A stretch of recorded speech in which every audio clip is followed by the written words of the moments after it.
Alors, la correction du numéro 81, page 94. Donc, on a deux suites définies, l'une par U indice n égale 5n carré plus 2, l'autre Vn égale 7 fois 3 puissance n. On vous demandait de reconnaître celles qui étaient géométriques et indiquer si elles le sont, le premier terme et la raison. Donc, déjà, pour avoir une indication géométrique ou pas, l'idée, c'est de calculer les premiers termes et regarder si ça a des chances d'être géométrique. Donc, la première, on a U0 égale. Donc elle est définie de manière explicite. On remplace n par l'indice.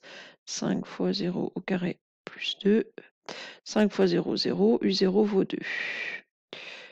U1 égale 5 fois 1 au carré plus 2. 5 fois 1, 5 plus 2, 7.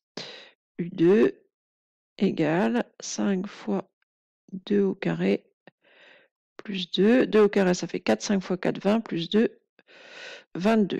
Bon, ça, c'est pas gagné pour être géométrique. Je peux regarder ici. Pour passer de 2 à 7, il faut multiplier par 7 divisé par 2, c'est-à-dire 3,5. Et si je fais 7 fois 3,5,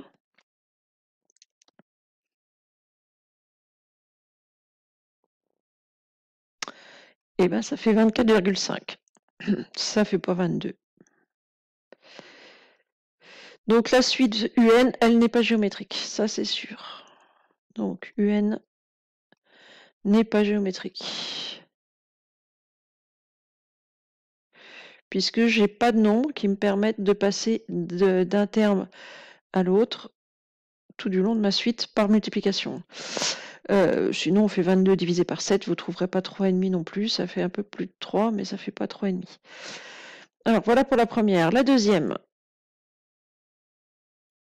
Alors, on a Vn égale 7 fois 3 puissance n. Alors, on va commencer de la même manière par calculer les premiers termes. V0 égale 7 fois 3 puissance 0. 3 puissance 0, ça fait 1. Donc, ça fait 7 fois 1. Ouf. 7 fois 1, 7.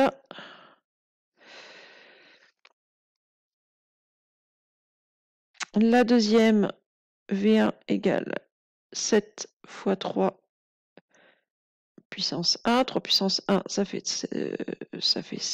3 fois 7, 21. V2, ça fait 7 fois 3 au carré, ce qui fait 7 fois 9,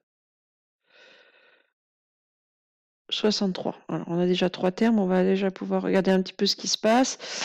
Pour passer de 7 à 21, ben, j'ai fait 7 fois 3, je l'ai écrit là d'ailleurs.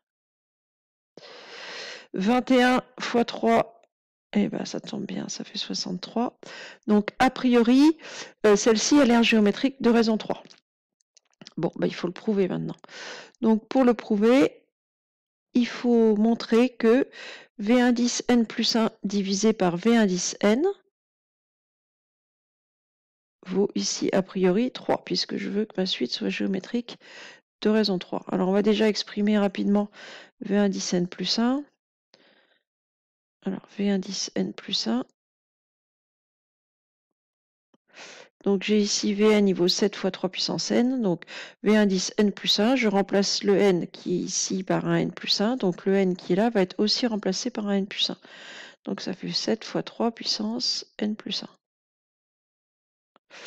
Donc Vn plus 1 divisé par Vn, ça va faire 7 fois 3 puissance n plus 1 divisé par 7 fois 3 puissance n. Ce sont des multiplications, donc j'ai le droit de chercher à simplifier. J'ai un 7 en haut, un 7 en bas. Et je me retrouve avec 3 puissance n plus 1 divisé par 3 puissance n. Donc ça, c'est 3 puissance n plus 1 divisé par 3 puissance n. Je suis en train de diviser 2 puissances de 3, 2 puissances d'un même nombre, donc je soustrais les exposants. Donc je vais faire 3 puissance n plus 1, celui du haut, moins celui du bas. Donc n plus 1 moins n. Et bien n plus 1 moins n moins n, ça fait 0. Il me reste 3 puissance 1 qui vaut 3. V adicène plus 1 divisé par V adicène vaut 3. Ça prouve que ma suite Vn est géométrique. De raison 3.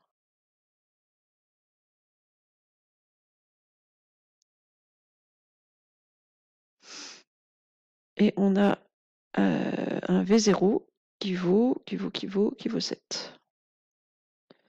De raison 3 avec V0. On l'a calculé au tout début de l'exercice, qui vaut 7.